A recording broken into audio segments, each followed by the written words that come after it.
He was loud, fearless, devoted, a man who walked with fire in his bones and conviction in his soul. When others hesitated, Peter stepped forward. When Jesus asked, "Who do you say I am?" it was Peter who declared, "You are the Christ, the Son of the living God." On the night of the Last Supper, the room was heavy with mystery and sorrow. Jesus spoke words that chilled the disciples, "One of you will betray me." They looked around in disbelief, but not Peter. No, Peter was certain of one thing, himself. "Even if all fall away," he said, "I never will." And when Jesus turned to him with eyes that saw both the moment and the man, he replied, "Before the rooster crows, you will deny me 3 times." Peter's heart surged. "Even if I have to die with you, I will never deny you." But heaven had already seen the fault line. Love in Peter's heart was real, but so was his weakness. He was ready for war, but not for the subtle warfare of fear. The promise was made, but the hour of testing had yet to come.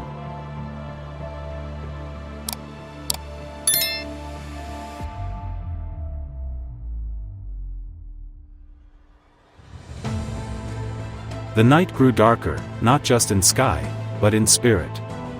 Jesus was taken, betrayed by a kiss, arrested like a criminal. The disciples fled, but Peter followed, at a distance. In the courtyard of the high priest, a fire burned, shadows flickered on stone walls. Peter stood near the warmth, trying to blend in with the crowd. He watched as his Savior was interrogated, struck, and scorned. Then it came. A servant girl stared at him. "You also were with Jesus of Galilee." Peter's heart raced. "I don't know what you're talking about." Another voice in the crowd, "This fellow was with Jesus of Nazareth." Again he denied it, this time with an oath, "I do not know the man." Moments passed, the pressure mounted. Someone declared, "Surely you are one of them, your accent gives you away." Then came the third denial. With curses, he swore, "I do not know the man." And then, a sound that cut the night in half. The rooster crowed. Across the courtyard, Jesus turned and looked at Peter. Not with anger, not with surprise, but with a sorrowful knowing. The kind that shatters the soul. Peter remembered the words, the prediction, the pride, the promise, and now, the fall. He stumbled into the night, broken, and he wept bitterly.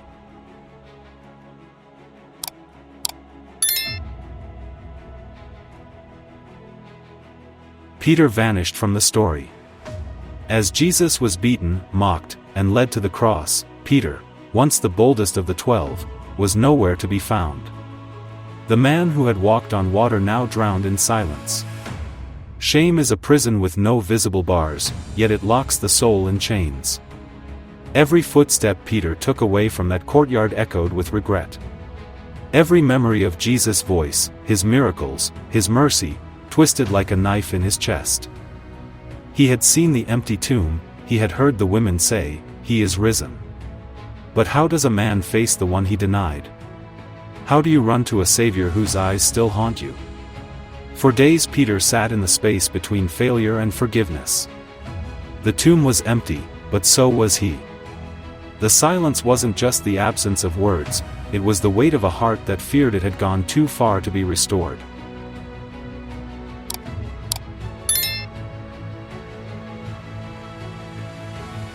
The sea was calm, but Peter's soul was not. He had gone back to fishing, not because he loved the nets, but because he no longer knew who he was. The call to be a fisher of men felt like a distant dream. Now, he cast his nets like a man trying to forget.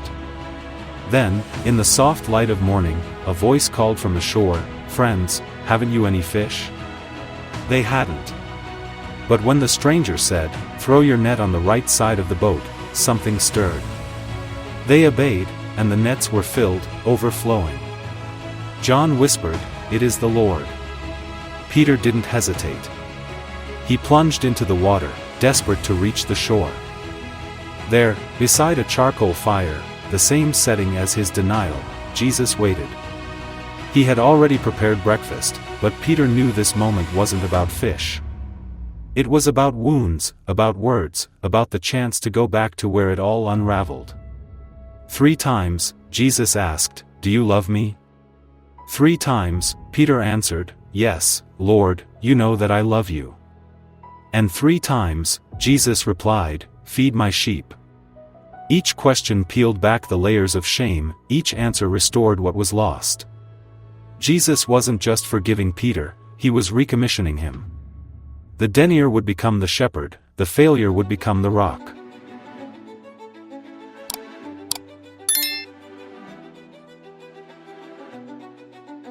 The man who had crumbled under pressure now stood with unshakable purpose.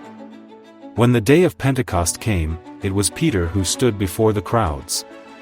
No longer the man of denial, but a man of bold proclamation.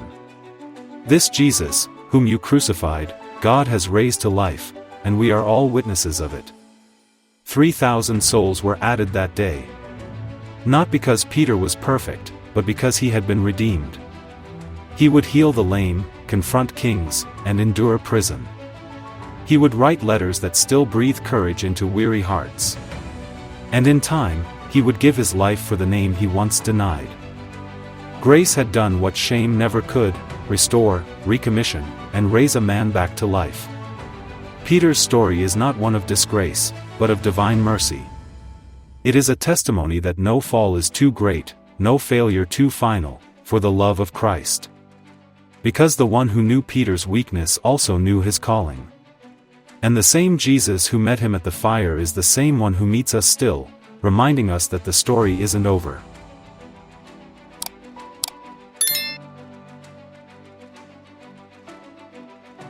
This is Peter's story, but more than that, it's our story.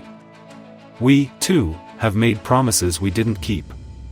We've known the sting of regret, the silence of shame, the weight of wondering if it's too late. And yet, in the breaking of our pride, Jesus draws near. He doesn't abandon the fallen. He restores them. He doesn't erase the past, he redeems it. Peter failed spectacularly, but grace reached deeper. And that same grace still reaches for you. So if you've denied him, come to the fire. If you've drifted, return to the shore. He still asks the question, "Do you love me?" And with every trembling yes, he builds something beautiful.